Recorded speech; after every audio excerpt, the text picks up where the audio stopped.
Hello everyone, it's me Clayton. I just finished watching episode 4 of the Book of Boba Fett.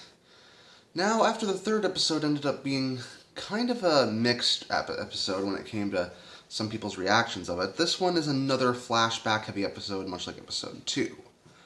However, it's another really good episode as it lets us know how Boba Fett met Fennec Shand, lets us know how he got his ship back, and it has him not only blowing up the bikers who ended up killing the Tusken Raiders back in episode 3, but we also get to see a bomb being used against the Sarlacc pit. Take that, Sarlacc!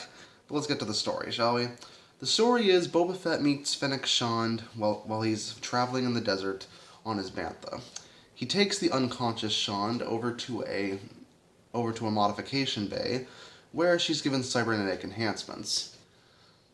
She's at first questioning why Boba would do such a thing, but she decides to help him out with his mission to get his gunship back. So we get a fun little action scene where they sneak inside of the compound where it's being held, and they get to take out droids and other guards and the like. And after that, Boba Fett gets to blow up the bikers that ended up killing the Tusken Raiders, getting a bit of revenge there. And he tries to find his armor inside the Sarlacc pit. But the Sarlacc catches him, so Fennec has to use a bomb to blow up the Sarlacc. I guess it's never coming back. Anyways, after that, we do go back to the present day, where Krrsantan gets into a bit of a fight in the bar, and it seems that Boba Fett is uniting the families in charge of Mos Espa to make sure that they can all fight the Pykes together, or at least making sure they won't get in his way when the Pykes try to go to them to betray him. Honestly, it's not a bad idea, considering the Pykes apparently just want to use Tatooine for their spice trade routes. Which just reminds me more of Dune. Is it that everyone who's making the Book of Boba Fett just watched Dune and said, hey, we can make money off that?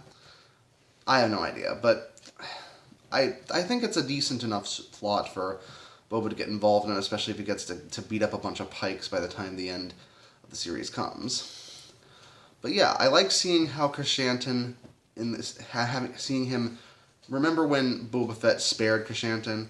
I like seeing that he didn't exactly take the whole sparing thing him well, especially considering all he did was just get into a bar fight, and now he's just gonna have to work for Boba anyways. It was worth a shot, but it shows that not everything Boba did is gonna immediately have good consequences. Krrsantan's a fighter through and through, I guess. Plus, I do appreciate some of the comedy in the episode. Yes, it's a little odd that Boba wasn't able to get that tiny little droid right away, but it did make for some of the droid-based comedy that I appreciated throughout the films, even if the droids aren't exactly C-3PO or R2-D2 designed. On top of that, I really love seeing Ming-Na Wen getting to show off her action chops.